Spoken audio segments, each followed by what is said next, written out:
Welcome students to my YouTube channel The Tutor Time. আজকের topic আমাদের transformation of sentences. তো এই transformation of sentences তোমাদের বিশেষ করে যারা মাধ্যমিক পরীক্ষায় বসবে 2026 সালের তাদের জন্য একটা ভাইটাল আইটেম গ্রামারের। এখানে 3 নম্বর থাকে ডু অ্যাজ ডাইরেক্টেডের উপরে।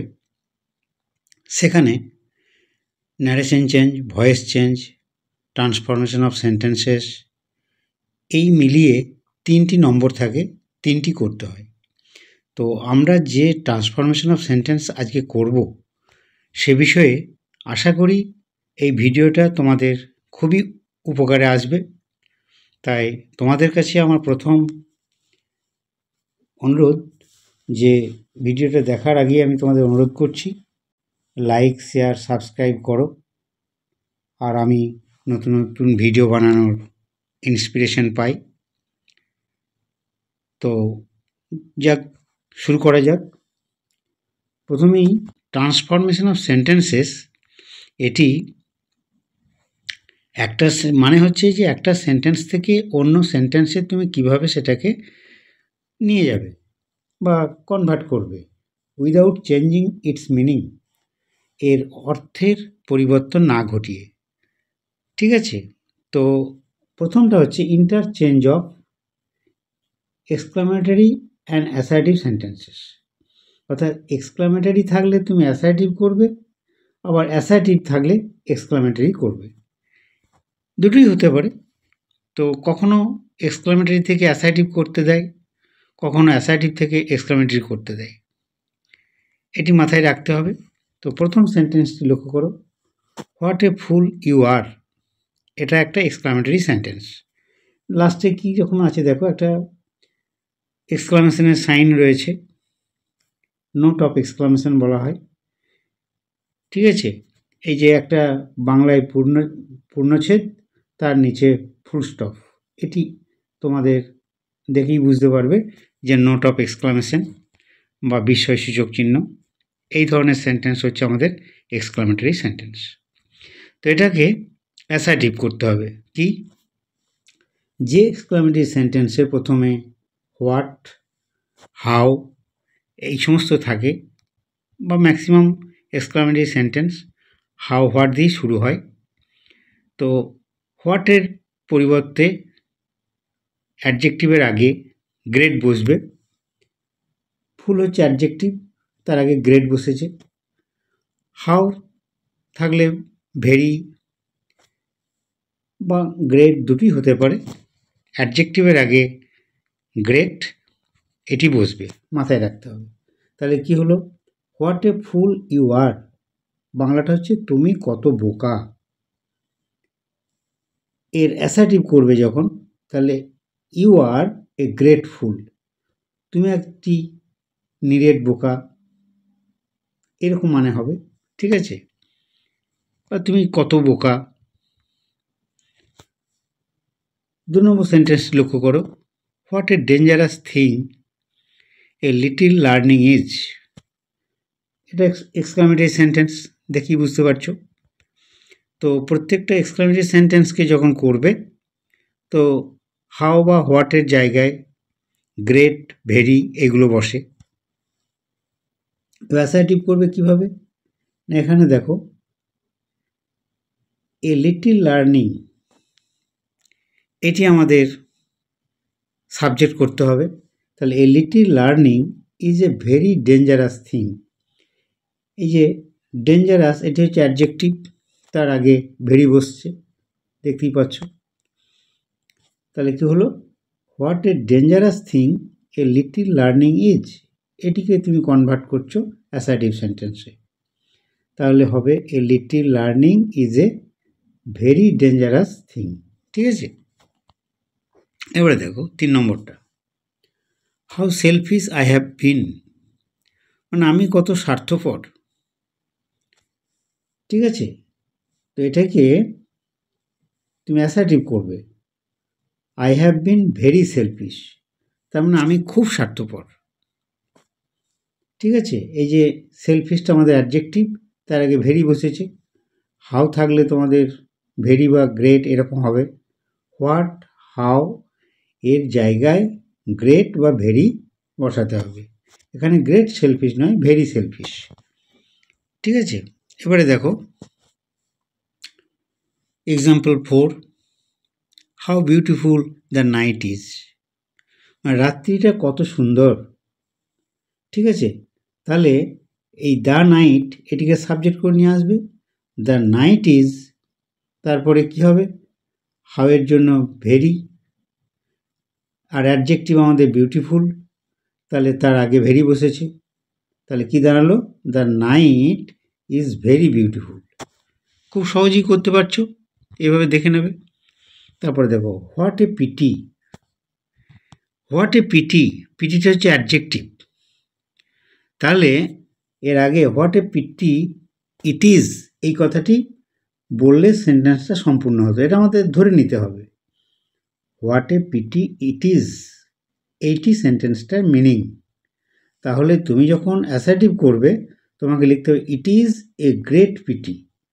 ঠিক আছে, দেখো হোয়াট এর পরিবর্তে গ্রেট বসেছে, পিটি আমাদের অ্যাডজেক্টিভ। ঠিক আছে, বেশ। এবারে number 6, what a piece of work man is.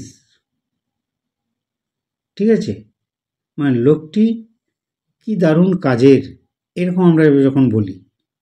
ঠিক আছে, তাহলে man is a great piece of work, তার মানে তিনি কাজের লোক আর কি। ঠিক আছে, এরপর দেখো O that I were young again, মানে আমি যদি আবার পুনরায় যুবক হতাম বা তরুণ হতাম।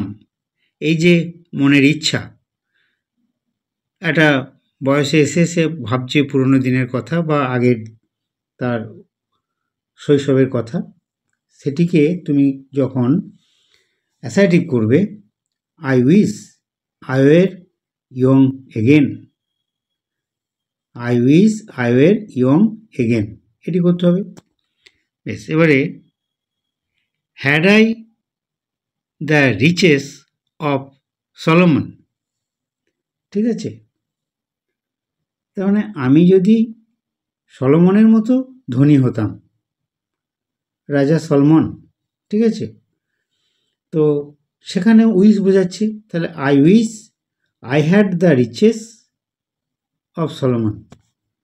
ঠিক আছে, এই কল্পনা বা যেগুলো মানে চিন্তা করা হয় সেই ধরনের সেন্টেন্সগুলোকে উইশ দিয়ে, মানে ইচ্ছা বোঝালে উইশ দিয়ে প্রকাশ করতে হবে। তারপরে দেখো অ্যালাস, 9 নম্বর, alas he is no more, তার মানে এটা তিনি মারা গেছেন বা তিনি আর নেই। হাই অ্যালাস, এটা আমাদের এক্সক্লামেটরি সেন্টেন্স দেখেই বুঝতে পারছো। তাহলে এটাকে যখন অ্যাসার্টিভ করবে, it is sad that he is no more. ঠিক আছে, এবারে number 10, hurray we have won the match. এই যে হুরুরে বলতে কি একটা আনন্দ সূচক, মানে জয়, আমরা প্রতিযোগিতায় জিতেছি। We have won the match, এটিকে অ্যাসার্টিভ করব, তাহলে we rejoice that we have won the match.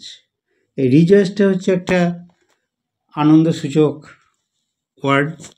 ঠিক আছে, এখানে সেই জন্যে তোমাকে রিজয়েসই ব্যবহার করতে হবে। এরপরে দেখো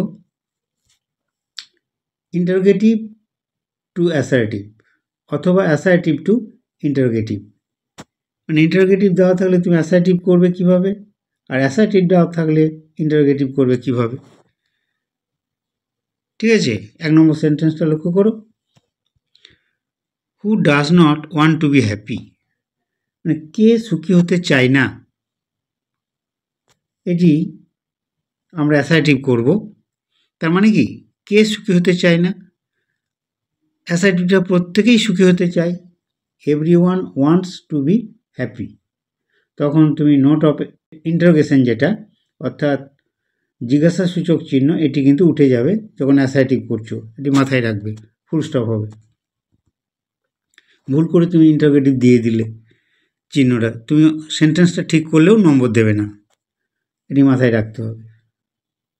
number 2, why West time like this, মানে এইভাবে সময় নষ্ট করছো কেন, ঠিক আছে। তা এটাকে তোমাকে অ্যাসার্টিভ করতে হবে।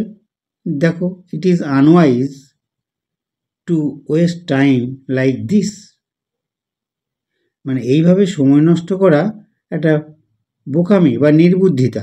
It is unwise to waste time like this, ঠিক আছে।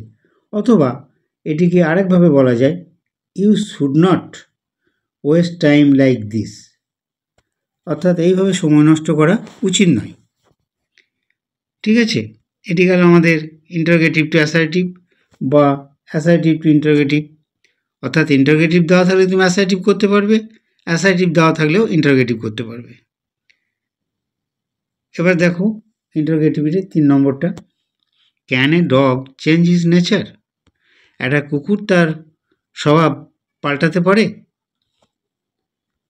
মানে প্রশ্নসূচক বাক্য এটা। তার মানে কি, একটা কুকুর তার স্বভাব কখনোই পাল্টাতে পারে না। A dog can not change his nature, বোঝা গেল। দেখো, ক্যান দিয়ে আমরা শুরু করছি মানে একটা question, can a dog change his nature, তাহলে তুমি যখন অ্যাসার্টিভ করবে, এ ডগ তারপরে can not change his nature, বোঝা গেছে। এভাবে 4 নম্বরটা দেখো, is he not an honest man, তিনি কি একজন সৎ মানুষ নন, প্রশ্ন। তার মানে তিনি একজন সৎ মানুষ, he is an honest man, ঠিক আছে। এরপরে 5 নম্বরটা দেখো, do you think that I am a fool, তুমি কি মনে করো যে আমি একজন বোকা। তো এটি ইন্টারোগেটিভ, একে অ্যাসার্টিভ করছো। দেখো, ইউ শুড, এটা দুরকমভাবে করবো, সেই জন্য আমি এখানটা এইভাবে লিখেছি, you should not think that I am a fool, অথবা you do not think that I am a fool, দুটোই হবে। তাহলে কি হলো, প্রথমে হয়তো তুমি বললে যে you should not think that I am a fool, অথবা you do not think that I am a fool, তুমি মনে করো না যে আমি একজন বোকা, বা তোমার মনে করা উচিত নয় যে আমি একজন বোকা, ঠিক আছে। এরপর 6 নম্বরটা দেখো, who does not love his motherland, কে তার মাতৃভূমিকে ভালোবাসে না, বুঝতেই পারছো, তো প্রত্যেকেই তার মাতৃভূমিকে ভালোবাসে, তাহলে এভরিবডি লাভস হিজ মাদারল্যান্ড। দেখো, এখানে প্রেজেন্ট টেন্সে ছিল ডাজ নট লাভ, তাহলে তুমি যখন অ্যাসার্টিভ করবে তখন এভরিবডি লাভস করতে হবে, মনে থাকবে এই জায়গাগুলো খুব খুঁটিনাটি খেয়াল রাখতে হবে, এভরিবডি লাভস হিজ মাদারল্যান্ড, বোঝা গেছে। এবারে দেখো, একটা খুব ভাইটাল জায়গা, এই যে তোমার ক্যান নট হেল্প থাকলে তুমি ক্যান নট বাট বসাবে, অর্থাৎ হেল্পের জায়গায় বাট, বাটের জায়গায় হেল্প। আর কি পরিবর্তন না, ক্যান নট হেল্প এর পরে একটা পার্টিসিপল লাগে বা থাকবে, পার্টিসিপল মানে কি, ভার্বের সঙ্গে আইএনজি যোগ করলে সেটি হয় পার্টিসিপল। আর এখানে তুমি করবে ক্যান নট বাট তারপরে ইনফিনিটিভ, আমরা যাব সেখানে দেখে নেব। দেখো 1 নম্বর সেন্টেন্সটা, a poet could not help being gay, এই যে কুড নট হেল্প, এই জায়গায় তোমাকে কি বলেছি, হেল্পের জায়গায় বাট বসাতে হবে, তাহলে a poet could not but be gay, মানে এই যে পার্টিসিপলটা উঠে যাবে, যে বিং, এই বিং পার্টিসিপলটা উঠে গিয়ে কি হলো, এর ইনফিনিটিভ হয়েছে, ঠিক আছে, এটা মাথায় রাখতে হবে। 2 নম্বরটা দেখো, one can not but admire his courage.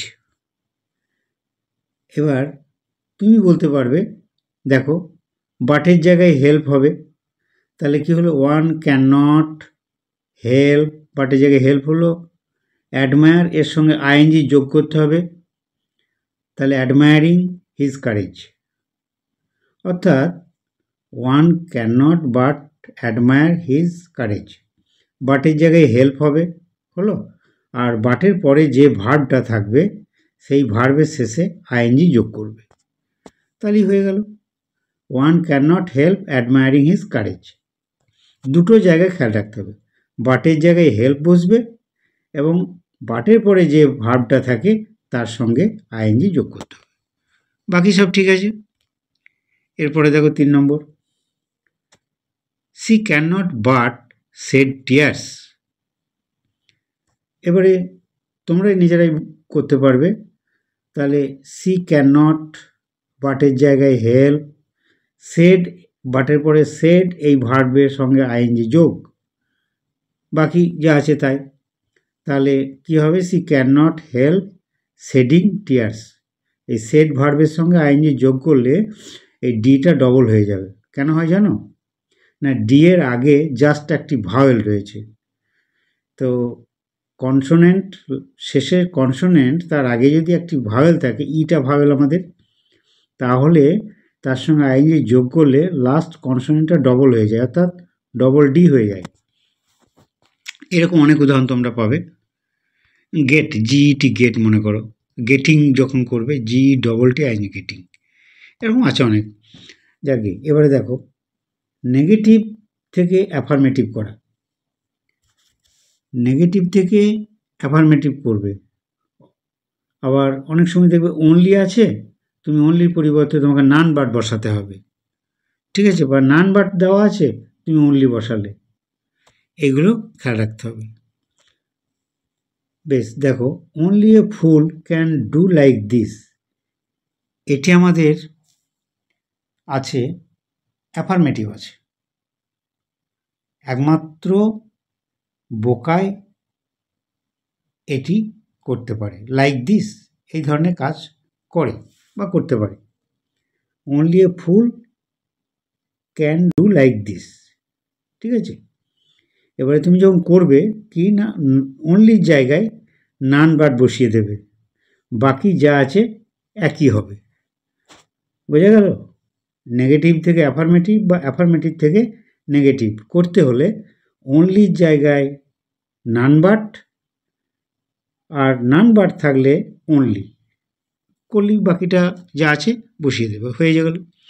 এরপরে দেখো 2 নম্বরটা, none but the students are allowed here, মানে ছাত্রদের ছাড়া এখানে কাউকে অ্যালাউ করা হয় না। তাহলে নান বাটের জায়গায় তুমি কি লিখবে, অনলি, বাকি যা আছে লিখে দিলে, তাহলে only the students are allowed here, বাংলাটা কী হবে, কেবলমাত্র ছাত্রদেরই এখানে অ্যালাউ করা হয়। আগের সেন্টেন্সটা কি মানে ছিল না, ছাত্রদের ছাড়া কাউকে এখানে অ্যালাউ করা হয় না, এটা আমাদের নেগেটিভ ছিল, বুঝে গেছে। বেশ, এবার 3 নম্বর সেন্টেন্সটা লক্ষ্য করো, only the adults can attend this show, একমাত্র বয়স্করাই এই শোতে আসতে পারে বা অ্যাটেন্ড করতে পারে। সেটাকে কি করে করবে, নান বাট, অনলির জায়গায় নান বাট বসিয়ে দেবে, none but adults can attend this show, বোঝা গেছে। তাই এগুলো খুবই ভাইটাল, তোমাদের মনে রাখতে হবে। এবারে 5 নম্বরটা লক্ষ্য করো, life is a bed of thorns, এটি আমাদের অ্যাসার্টিভ রয়েছে, একে তোমাকে নেগেটিভ করতে হবে। তো life is not a bed of roses অথবা ফ্লাওয়ার্স, ঠিক আছে। থর্নস এইটার মিনিংটা কি, বেড অফ থর্নস মানে কণ্টক শয্যা বা কাঁটার বিছানা, লাইফ কাঁটার বিছানা এটি বলা হয়েছে, গোলাপের বিছানা নয়, life is not a bed of roses অথবা ফ্লাওয়ার্স।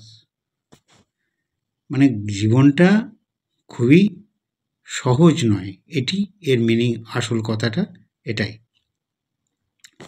এরপরে 6 নম্বরটা লক্ষ্য করো, ম্যান ইজ মর্টাল, মানুষ মরণশীল। তাহলে একে যখন তুমি নেগেটিভ করবে কি হবে না, মর্টালের অপোজিট ওয়ার্ড করবে এবং নো বা নট নিয়ে আসবে তার আগে, ঠিক আছে? তাহলে ম্যান ইজ নট ইমর্টাল, এই ইমর্টালের আগে একটা নট লাগালে তাহলে ডবল নেগেটিভ মানেই হচ্ছে পজিটিভ, মর্টাল তার অপোজিট করলাম এবং তার আগে আবার নট লাগালাম, তাহলে এটি আমাদের ইকুইভ্যালেন্ট টু মর্টাল হয়ে গেল, ঠিক আছে? এইভাবে আমাদের কিছু অপোজিট ওয়ার্ড করে তার আগে নো বা নট লাগিয়ে করা যায় নেগেটিভ, ঠিক আছে? মিনিংটা ঠিক রাখতে হবে। তুমি সেন্টেন্সের স্ট্রাকচার বা প্যাটার্নটাকে চেঞ্জ করতে পারো, কিন্তু মিনিংটা চেঞ্জ করতে পারো না, তাহলে তোমার ট্রান্সফরমেশন অফ সেন্টেন্সে পুরোটাই ভুল হয়ে যাবে। নাম্বার 7 লক্ষ্য করো, ইউর অ্যান্সার ইজ ইনকমপ্লিট, তার মানে তোমার উত্তরটি অসম্পূর্ণ। তার মানে কি, ইনকমপ্লিটে তুমি অপোজিট ওয়ার্ড করবে এবং তার আগে নট লাগাবে। ইনকমপ্লিটের অপোজিট ওয়ার্ড কি, কমপ্লিট। তাহলে তুমি যখন এটাকে নেগেটিভ করবে, your answer is not complete, বোঝা গেল? তাহলে অ্যাসার্টিভ থেকে তুমি নেগেটিভ করতে পারছো এইভাবে। বেশ, এবারে আবার বলছি তোমাদের, তোমরা আমার ভিডিওটি দেখে উপকৃত হবে আশা করি। একটা লাইক, শেয়ার, সাবস্ক্রাইব অবশ্যই করবে, তাহলে আমি আবার নতুন ভিডিও বানানোর ইন্সপিরেশন পাবো। এরপরেরটি লক্ষ্য করো, interchange of parts of speech to another, মানে কি? মানে এবার তো একটা সেন্টেন্স থেকে আমরা অন্য একটা সেন্টেন্স কনভার্ট করলাম, অ্যাসার্টিভ থেকে নেগেটিভ, অ্যাফার্মেটিভ থেকে নেগেটিভ, এক্সক্লামেটরি থেকে অ্যাসার্টিভ, ইন্টারোগেটিভ থেকে অ্যাসার্টিভ, ইত্যাদি ইত্যাদি। এবারে একটা সেন্টেন্সে যে পার্টস অফ স্পিচগুলো ব্যবহার করা হয়েছে বা হয়, নাউন, ভার্ব, অ্যাডজেক্টিভ, অ্যাডভার্ব, এইগুলো তুমি একটা পার্টস অফ স্পিচ থেকে অন্য একটা পার্টস অফ স্পিচে চেঞ্জ করবে, কিন্তু সেন্টেন্সের মিনিংটা ঠিক থাকবে। যেমন একটা দেখাচ্ছি, দেখো, হিজ স্টেটমেন্ট ইজ কারেক্ট। এই যে স্টেটমেন্টের তলায় দাগ দেওয়া আছে, মানে আন্ডারলাইন করা আছে, আর ইনস্ট্রাকশনটা কি আছে, use verb form of statement. তো এই স্টেটমেন্টের তোমাকে ভার্ব ফর্মটা ব্যবহার করতে হবে। ভার্ব ফর্ম কি, স্টেটস হবে। স্টেট মানে হচ্ছে বিবৃতি দেওয়া, তাহলে he states correctly, he statement is correct, এটিকে আমরা স্টেটমেন্টের ভার্ব ফর্ম ব্যবহার করলাম স্টেটস। যেহেতু এটা প্রেজেন্ট টেন্স আছে ইজ, তাই তোমাকে হি স্টেটস করতে হবে, হি স্টেটেড করলে হবে না, বুঝেছো? হি স্টেটস কারেক্টলি। তাহলে দেখো, আমরা মিনিংটা চেঞ্জ করতে পারছি না, কিন্তু সেন্টেন্সটাকে পার্টস অফ স্পিচে চেঞ্জ করে তার অর্থটাকে ঠিক রাখছি। এইভাবে নাম্বার 2 লক্ষ্য করো, দ্য বার্ড স্যাং সুইটলি। এই যে সুইটলি তলায় দাগ দেওয়া আছে, মানে সুইটলি এটি আমাদের অ্যাডভার্ব, এটিকে তোমাকে অ্যাডজেক্টিভ ব্যবহার করতে হবে, ইউজ অ্যাডজেক্টিভ। তার মানে সুইটলির অ্যাডজেক্টিভ কি না, সুইট, তোমরা জানো।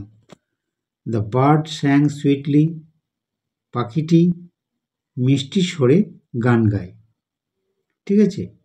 তার মানে the bird স্যাং a sweet song, পাখিটি মিষ্টি গান গায়, এ সুইট সং, ঠিক আছে? এটি পাস্ট টেন্স আছে, যেমন পাস্ট টেন্সই থাকবে, অসুবিধা নেই। তার মানে পার্টস অফ স্পিচের চেঞ্জগুলো খুবই সহজ, ভয় পাওয়ার কিছু নেই। হি লেফট দ্য প্লেগ্রাউন্ড অ্যাংরিলি, তিনি রেগে খেলার মাঠ ছেড়ে চলে গেলেন। এই যে অ্যাংরিলি, এটি আমাদের অ্যাডভার্ব রয়েছে, তো একে কি করতে হবে, ইউজ নাউন ফর্ম, সংক্ষেপে লিখেছি ইউজ নাউন ফর্ম, মানে অ্যাংরিলি নাউন ফর্ম কি হবে, অ্যাঙ্গার। তাহলে হি left the playground with anger, দেখতে পাচ্ছ উইথ অ্যাঙ্গার, তো লেফট স্পেলিংটা একটু ভুল হয়েছে, এখানে একটা টি লাগাতে হবে, ঠিক আছে। He left the playground with anger, অ্যাংরিলির নাউন ফর্ম ছিল কি, অ্যাঙ্গার, ঠিক আছে। এবারে 4 নম্বরটি লক্ষ্য করো, I am confident of his success. এই কনফিডেন্টের তলায় দাগ দেওয়া আছে, এটি ভুল হয়ে গেছে, দাগ দেওয়াটা এটি হবে না, কনফিডেন্টে হবে। তাহলে কনফিডেন্টের কি করতে হবে, নাউন ফর্ম ব্যবহার করতে হবে। কনফিডেন্টের নাউন ফর্ম কি, কনফিডেন্স, তোমরা জানো। তাহলে I M confident of his success, আমি তার কৃতকার্য বিষয়ে আত্মবিশ্বাসী। তাহলে এর নাউন ফর্ম হবে কি, কনফিডেন্স, তার মানে আমার কনফিডেন্স আছে, I have confidence on his success, তার কৃতকার্যের উপরে। বেশ, এরপরটা দেখো 5 নম্বর, দ্য মাইন্ড ইজ ফিয়ারলেস। এই ইউজ ফিয়ার, এই ফিয়ারলেসের পরিবর্তে তোমাকে ফিয়ার কথাটা নিয়ে আসতে হবে। দ্য মাইন্ড ইজ ফিয়ারলেস মানে মন ভয়শূন্য বা নির্ভীক, ঠিক আছে। তাহলে mind is free from fear, এই যে ফিয়ার ব্যবহার করতে গিয়ে তোমাকে ফ্রি ফ্রম ফিয়ার কথাটা ব্যবহার করতে হবে, the mind is free from fear, বুঝে গেছে। বেশ, এবারে দেখো 6 নম্বরটা, I take pride in our heritage. Heritage হচ্ছে কি, ঐতিহ্য। আমি আমাদের ঐতিহ্যের প্রতি গর্বিত, আমার গর্ব আছে, এরকম আর কি। তো প্রাইড, এই জায়গাটায় তোমাকে ব্যবহার করতে হবে, প্রাইডের অ্যাডজেক্টিভ করতে হবে, মানে প্রাউড। প্রাইডটা কি তাহলে, প্রাইডটা হচ্ছে নাউন। দেখবে টেক প্রাইডই ব্যবহার হয় বেশিরভাগ ক্ষেত্রে, I take pride in our heritage, আর প্রাইডের পরে ইন বসে। আর যখন তুমি এটাকে অ্যাডজেক্টিভ করছো প্রাউড, প্রাউডের পরে অফ বসবে, তাহলে I am proud of our heritage. এখানে প্রিপোজিশনের যে ব্যাপারটা ভালো করে লক্ষ্য রাখবে, প্রাইড ইন আর proud of. Number 7, he perform admirably. এখানে পারফর্ম, এটির নাউন ফর্ম ব্যবহার করতে, ইউজ নাউন ফর্ম বলা আছে। তা পারফর্ম, এটি তো পাস্ট টেন্স, ভার্ব আছে, তো পারফর্ম থেকে নাউন করলে কি হয়, পারফরমেন্স। তাহলে তোমাকে যখন করতে হবে হি পারফর্মড, তখন সে পারফর্ম করেছিল অ্যাডমায়ারেবলি, খুব প্রশংসিতভাবে বা প্রশংসনীয়ভাবে। তার মানে কি, তার পারফরমেন্স, তাহলে হিজ পারফরমেন্স ওয়াজ অ্যাডমায়ারেবল। ওয়াজ কেন, আমাদের যে ভার্বটা ছিল সে ভার্বটা পাস্ট টেন্সে ছিল, ইউ পারফর্ম, তাই এখানে ওয়াজ ব্যবহার করতে হবে তোমাকে, হিজ পারফরমেন্স ওয়াজ অ্যাডমায়ারেবল, বোঝা গেছে। এবারে দেখো 8 নম্বরটা, he made a prompt answer. সে দ্রুত উত্তর দিল। এই যে অ্যান্সার, এটি তোমাকে ভার্ব হিসাবে ব্যবহার করতে হবে। কি করবে, মেড অ্যান্সার অর্থাৎ পাস্ট টেন্স আছে, এটা বুঝতেই পারছো। তাহলে হি অ্যান্সার্ড প্রম্পটলি, অ্যান্সারের পাস্ট টেন্স করে নিলাম অ্যান্সার্ড, তাহলে হি অ্যান্সার্ড প্রম্পটলি, সে দ্রুততার সঙ্গে উত্তর দিল, ঠিক আছে। এরপরে সেন্টেন্সটা লক্ষ্য করো, number 9, he is weak in English. সে ইংরেজিতে দুর্বল বা সে ইংরেজিতে কাঁচা। তাহলে এই উইকের নাউন ফর্ম ব্যবহার করতে হবে, কি না, উইকের নাউন ফর্ম হচ্ছে উইকনেস, তোমরা জানো। সে ইংরেজিতে দুর্বল, তার মানে কি, তার ইংরেজিতে দুর্বলতা আছে, এটা আমরা নাউন ফর্ম যখন করব তখন তাই করতে হবে। তাহলে he has weakness, he has weakness in English, বোঝা গেছে? He has weakness in English. আজ এই পর্যন্তই। Thanks for watching.